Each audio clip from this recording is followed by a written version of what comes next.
Breaking today, shocking new details have emerged about why George and Amal Clooney ditched Prince Harry and Meghan Markle.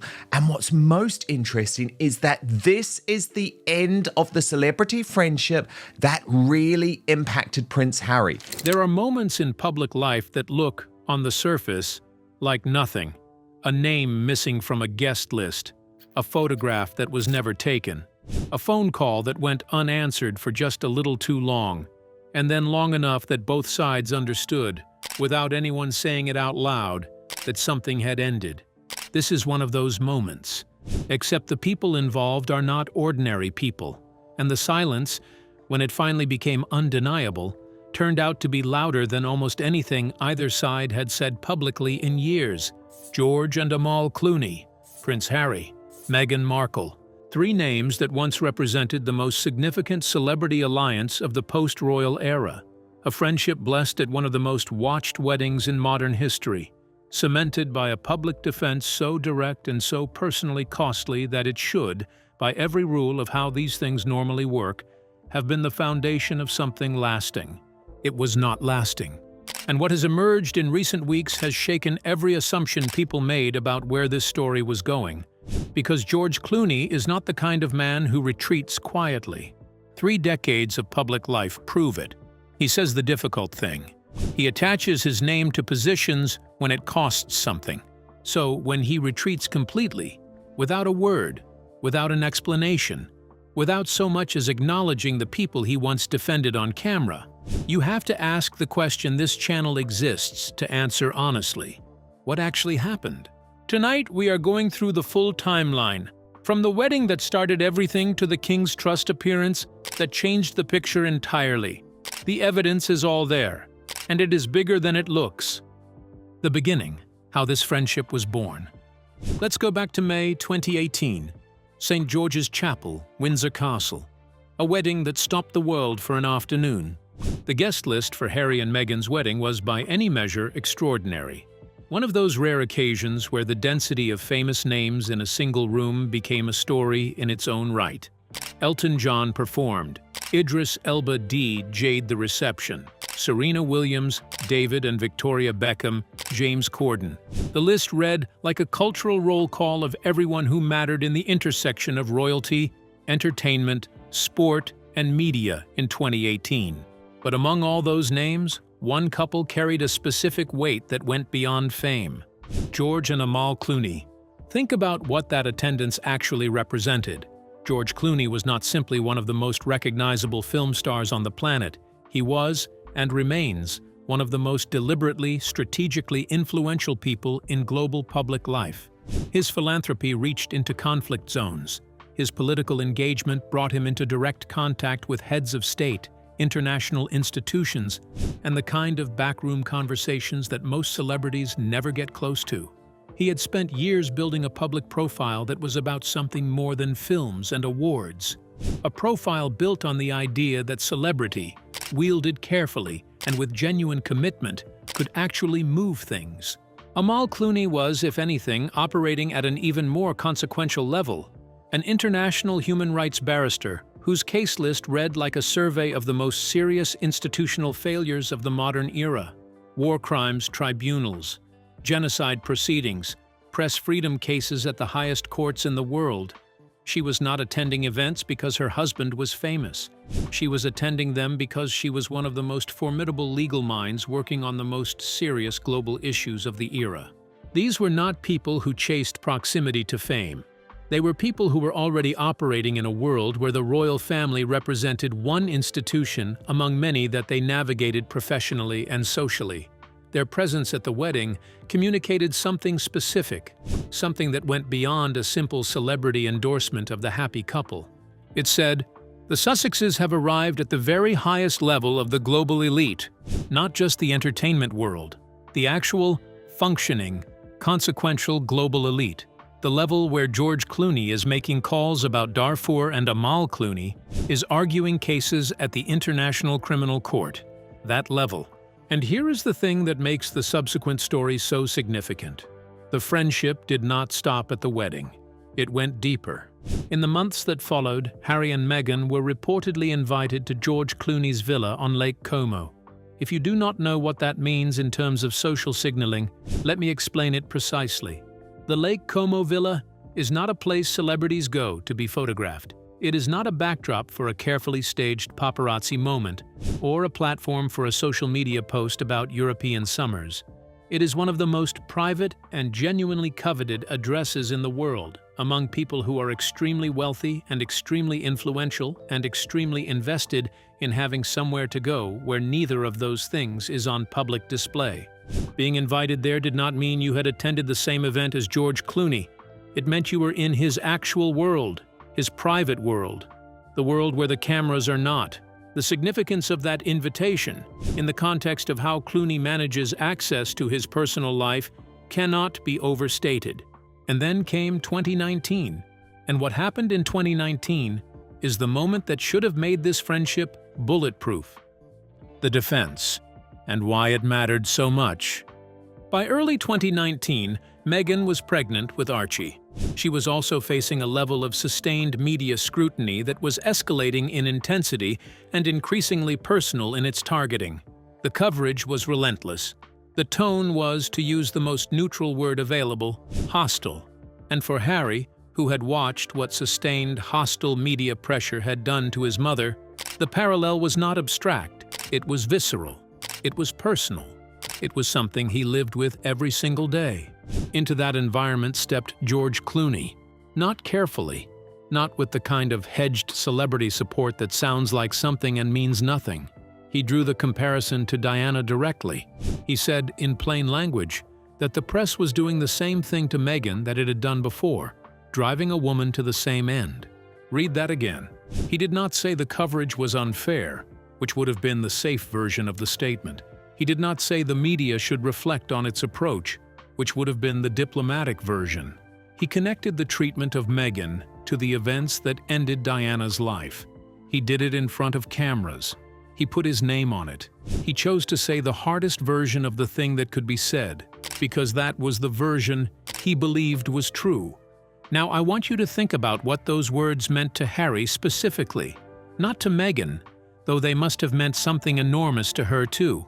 To Harry, a man for whom the connection between media pressure and his mother's death is not a metaphor or a political talking point. It is the central trauma of his life. It is the thing that shaped everything. And here was one of the most credible, most respected, most carefully positioned public figures in the world saying, publicly on the record in front of cameras, that what was happening to his wife was the same thing. That kind of support cannot be bought. It cannot be manufactured. It can only come from someone who has looked at the situation and concluded that the stakes are high enough to say the difficult thing, regardless of the personal cost. And the personal cost was real. Clooney was not speaking into a vacuum. He was speaking into one of the most polarizing stories in British public life. He was attaching himself to a position that had enemies, powerful, institutional, media-connected enemies, who would not forget that he had taken that position. He did it anyway. If any single moment should have been the foundation of a friendship that lasted, that was it. So here is the question I need you to sit with as we move into the next part of this story. If that moment was as real as it appeared, and every indication is that it was, what would it take to undo it? What could possibly happen in the years that followed to bring a man who said that publicly, in front of cameras, to a place of complete and total silence? We are about to find out. The silence, when everything stopped. Harry and Meghan relocated to California in 2020. This was supposed to be the beginning of something. The California chapter, the Hollywood chapter, the proof that the post-royal life was going to be everything the royal life had failed to be, on their own terms, surrounded by people who chose them freely, rather than people who were obligated to them institutionally. The Clooney friendship should have been a cornerstone of that chapter. It had all the foundations in place. The Lake Como visit, the 2019 defense, the depth of connection that those two things taken together implied. What actually happened was the opposite of a cornerstone forming. After the relocation, the public signs of the Clooney friendship did not increase. They decreased, and then they disappeared. No joint appearances, no photographs together in any public setting, no major events attended as two couples, no mutual acknowledgements of the kind that celebrities routinely and casually use to signal that a relationship is still functioning. The tag, the comment, the appearance in each other's social media orbit that communicates continued closeness without requiring a formal statement. The Lake Como era and the 2019 defense became the high water mark, and everything after was silence. Now, silence in celebrity relationships is not automatically meaningful. People get busy. Lives move in different directions. Not every friendship generates constant public evidence of its existence. That is normal. But this silence had a specific texture that made it different from ordinary drift. Because it was not just that the Clooneys stopped appearing publicly with Harry and Meghan. It was that the Sussex controversies kept generating moments. Enormous, global, unmissable moments that were precisely the kind of moments that someone who had spoken out so publicly in 2019 would have had an obvious reason to respond to, if the friendship was still what it had appeared to be. The Oprah interview in March 2021, one of the most watched television events in years. A 2-hour broadcast in which Harry and Meghan made specific, serious allegations about their treatment within the royal family, including allegations about a conversation concerning the skin color of their unborn child. This was not a minor news story. This was a global conversation stopper. And it was exactly the kind of moment. A moment about race, about institutional failure, about the treatment of a woman Harry loved, that George Clooney had already publicly positioned himself as caring about. He said nothing. The Netflix documentary in December 2022. 6 hours of the Sussex story, told in their own words, with archival footage and personal testimony. Another global event, another unmissable moment, another occasion on which the man who had drawn the parallel between Meghan's treatment and Diana's death could have chosen to say something. He said nothing. Harry's memoir, Spare, published at the start of 2023, a book so specific, so detailed, and so extraordinary in its characterizations of private conversations and family relationships that it dominated news cycles across the world for weeks. The most public dismantling of royal privacy in living memory. A moment so significant that almost every public figure with any connection to the Sussex story was required to have a position, even if that position was conspicuous silence. George Clooney's position was conspicuous silence. And according to multiple reports that have circulated across royal commentary and entertainment coverage in the period since, it was not just public silence. Harry had apparently been making attempts to reconnect. Messages, according to sources familiar with the situation, were going unanswered for extended periods. Meetings that were discussed never materialized. When interactions did occur, they were described as polite, but carrying none of the warmth of the earlier period. Not hostile. Not confrontational, just empty. Empty in the very specific way that a relationship becomes empty when one side has made a decision and the other side has not yet received the explanation. That specific texture, the slow fade rather than the rupture, is, according to multiple accounts, what made this particularly difficult for Harry to process. Think about why. A public falling out generates a story with two sides. And two-sided stories, as painful as they are, always give you something to work with. A misunderstanding can be corrected. A genuine conflict, if both parties want resolution, can find one. When someone you trusted simply becomes unavailable without any stated reason, you have nothing to respond to. No clear path to finding out what changed. No mechanism for addressing the thing that cannot be named because it has never been said. The friendship simply becomes, over time, a fact in the past tense, and there is nothing you can do to change that grammar. The King's Trust, the moment that crystallized everything. Now we need to talk about the event that transformed a private cooling into a public statement. Even though, and this is the important qualification, it was almost certainly not intended as a statement at all. The King's Trust Awards. A prestigious event associated with King Charles's charitable work, the kind of occasion that draws influential people from across the philanthropic and institutional worlds that the Clooneys operate in, and George and Amal attended. At one level, this is utterly unremarkable. The Clooneys move through institutional and philanthropic circles that include royal charitable organizations as a matter of professional course. Amal's legal work brings her into contact with international institutions of every kind. George's philanthropic commitments intersect with global organizations that operate in spaces adjacent to royal charity work. There is no reason, in principle, why attending a King's Trust event would be anything other than what it appeared to be: two people attending an event they found worthwhile. But context does not allow for that neutral reading. And here is why.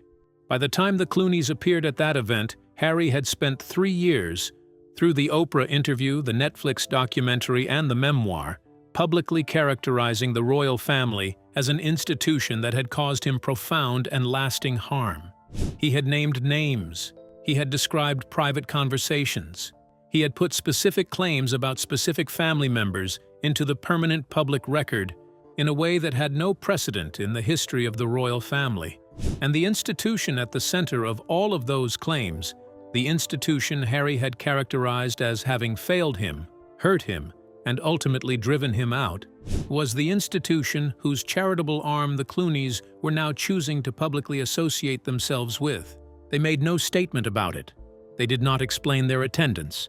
They did not position it in relation to the Sussex story. They simply showed up, as they were entirely entitled to do, at an event they found worthwhile. But royal commentators, and this matters, did not need a statement. The symbolism of the choice was visible, and it was noted everywhere that this story is covered. While Harry was publicly telling the world that the royal family had caused him profound harm, one of the celebrity couples he had reportedly considered genuine friends was at a prestigious event associated with his father, the king. You do not need a deliberate decision to create that contrast. You only need the absence of a reason not to attend. And the Clooneys apparently did not have one. Now I want to ask you something directly, and I genuinely want your answer in the comments below, because this is not a rhetorical question. Do you think the Clooneys knew exactly what that appearance would communicate? Do you think they attended with full awareness of how it would be read and made the choice anyway? Or do you think they simply went to an event they found worthwhile, with no calculation about the Sussex dimension at all? Because your answer to that question changes the moral weight of the story considerably,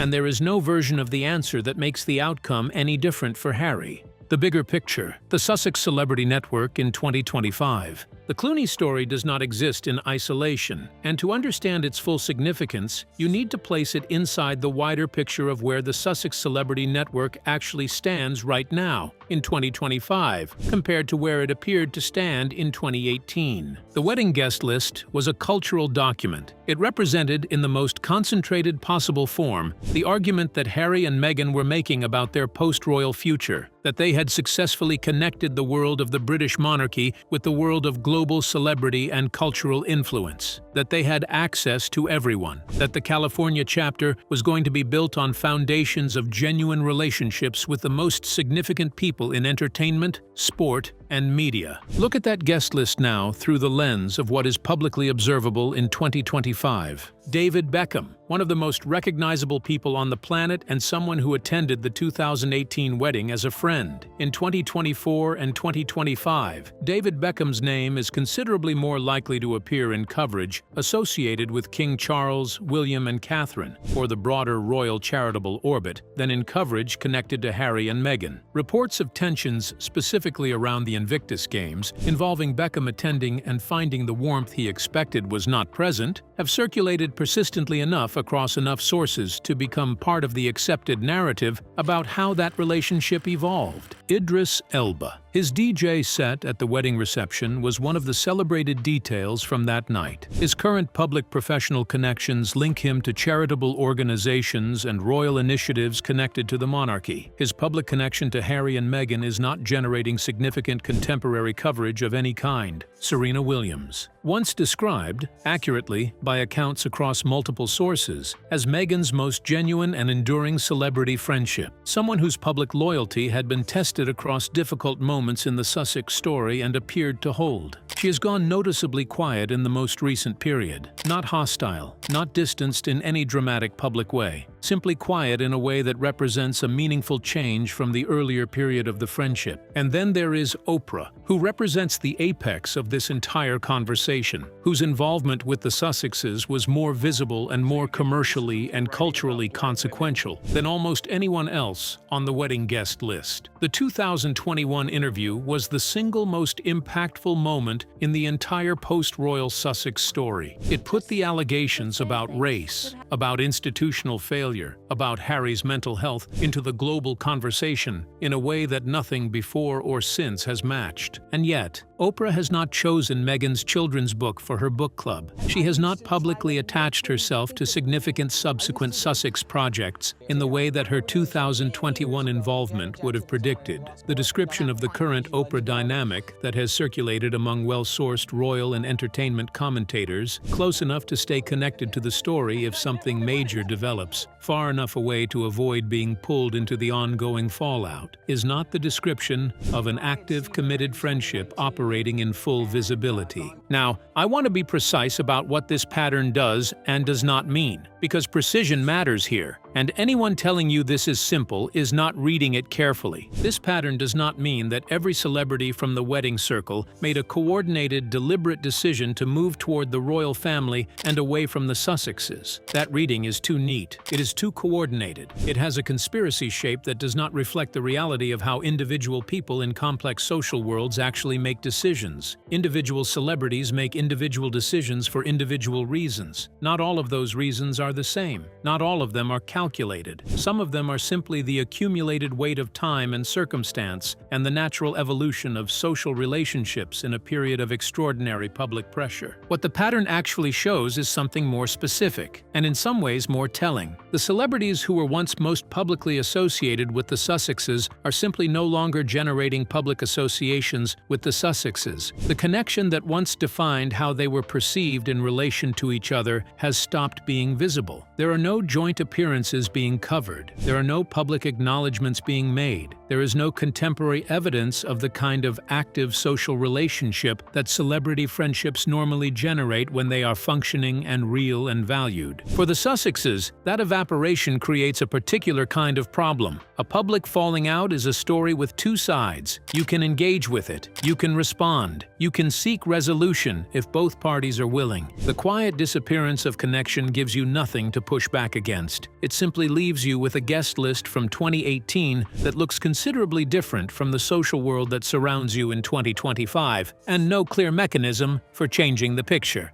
The structural question: what was this friendship actually built on? Here is the question that cuts through everything, and it is a question worth asking honestly, without judgment, about the nature of the Clooney friendship specifically, and about the Sussex celebrity relationships more broadly. What were they actually built on? The 2018 wedding was extraordinary. It was one of the most prestigious ceremonial occasions of the decade, the kind of event that generates invitations connected to status, occasion, and institutional prestige as much as, sometimes more than, deep prior personal friendship. George and Amal Clooney did not have a long-established friendship with Harry and Meghan before 2018. They were not people who had navigated years of shared experience together. They were not childhood connections or people who had been tested by adversity before the cameras ever found them. Their attendance at the wedding was part of a guest list that combined genuine, long-standing personal connections with people invited, because the scale and cultural significance of the occasion made their presence appropriate and mutually valuable. That is not a criticism of the Clooneys. It is not a criticism of Harry and Meghan. It is simply an honest description of what a royal wedding of that scale actually is. A cultural event as much as a personal celebration, one whose guest list reflects personal affection and institutional prestige in proportions that only the people inside it can fully know. In that context, and this is where the story gets more nuanced and more interesting, the depth of friendship that developed after the wedding, the Lake Como invitation, and the 2019 defense was genuinely impressive precisely because it went further than the occasion required. The wedding did not obligate Clooney to speak out in 2019. The Lake Como invitation did not obligate him to connect Meghan's treatment to Diana's death on camera. He chose those things. and choices rather than obligations are where real friendship lives. But choices are also made under conditions, and the conditions that existed when Clooney made those choices in 2019 changed dramatically in the years that followed. The Oprah interview, the Netflix documentary, the memoir. Each of these was not simply a chapter in the Sussex story. Each was a major commercial and public intervention that kept the Sussex narrative in a state of continuous, high-intensity controversy. Each one added to a public record of specific claims about specific people. Each one generated cycles of coverage that put everyone around the Sussexes in the position of either engaging with the controversy or conspicuously not engaging, with both options carrying significant costs. The Clooneys are not simply celebrities who happen to be famous. They are people with a carefully managed global presence, active institutional relationships that matter to them professionally and philanthropically, and a strong investment in a specific kind of global credibility that takes years to build and can be damaged in a news cycle. Their brand is built on prestige, stability, and the kind of carefully cultivated relationships with major international institutions that do not thrive in proximity to continuous, escalating partisan controversy. They did not publicly distance themselves from the Sussexes during any of this period. They did not criticize. They did not make statements about the interview or the documentary or the memoir. They simply stayed still. And in the space of that stillness, the friendship, if it was still functioning, became invisible. George Clooney staying silent about something he cares about is not a pattern his career supports. Go back through 30 years of his public record. Find the issue he cared about where he chose strategic silence over public engagement. You will not find many. This is a man who went to Darfur, who testified before Congress, who wrote op-eds about political corruption, who, in 2019, connected the media treatment of a woman he had met at a wedding to the death of a princess, on camera, without hedging. George Clooney staying silent about something he has moved past is an entirely different pattern,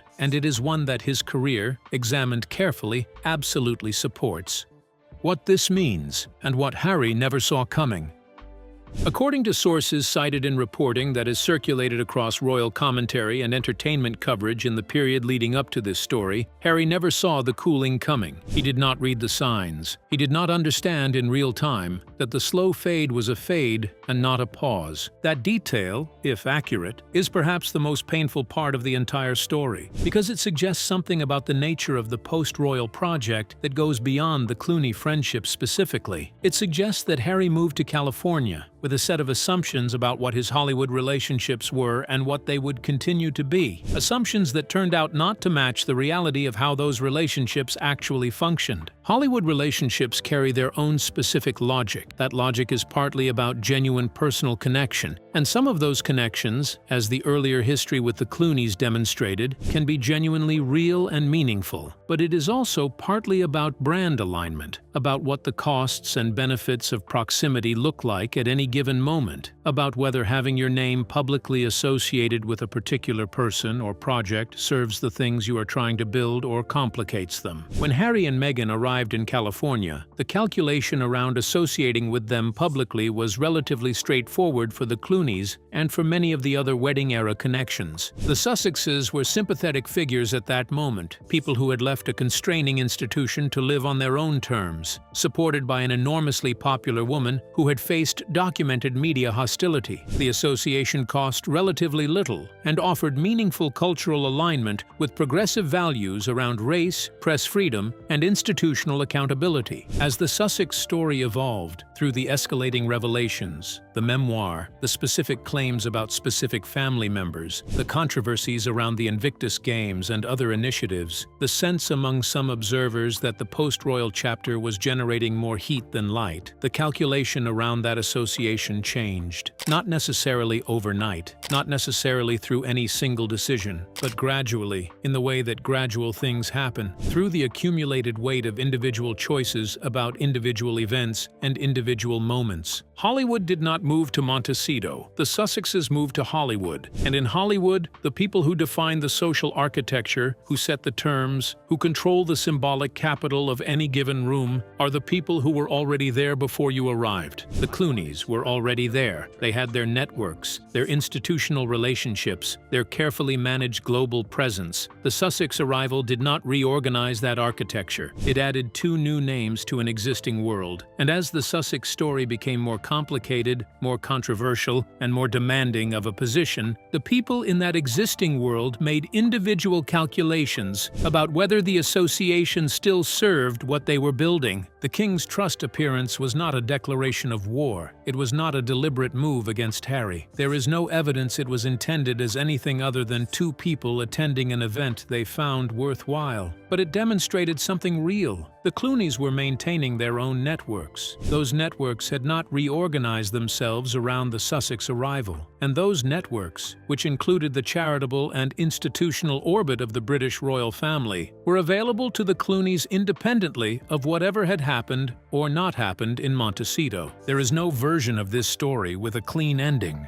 and anyone offering you one is giving you a narrative they prefer over an honest reading of a complicated human situation. What happened between George and Amal Clooney and Prince Harry and Meghan Markle is the story of a friendship that was real at the time it existed. The evidence for that is the 2019 defense. That was real. That cost something. A man who speaks out about the things he cares about chose to speak out about this and connected it to the worst event in Harry's life. You do not do that casually, but real things can still end, and they can end without a betrayal, without a single definitive moment, without anyone being the villain of the story. They can end because the conditions that made them possible changed, and the foundation, however genuine, was not built to survive the change. That is what appears to have happened here, and Harry, according to multiple reports, never saw it coming. If that is true, and the consistency of the reporting suggests it probably is, then the most painful part of this story is not the silence or the cooling or the King's Trust attendance. The most painful part is the possibility that the friendship Harry believed he had and the friendship that actually existed were not precisely the same thing, and that the gap between those 2 versions only became visible when the circumstances changed enough to reveal it. Subscribe to Palace Insider if you want to be here when the next chapter of this story lands, because it is always moving, and the most important details are almost always the ones that look, on the surface, like nothing. Hit like if this gave you something to think about, and tell us in the comments, which theory do you believe? We read every single one. We will see you when the next one lands.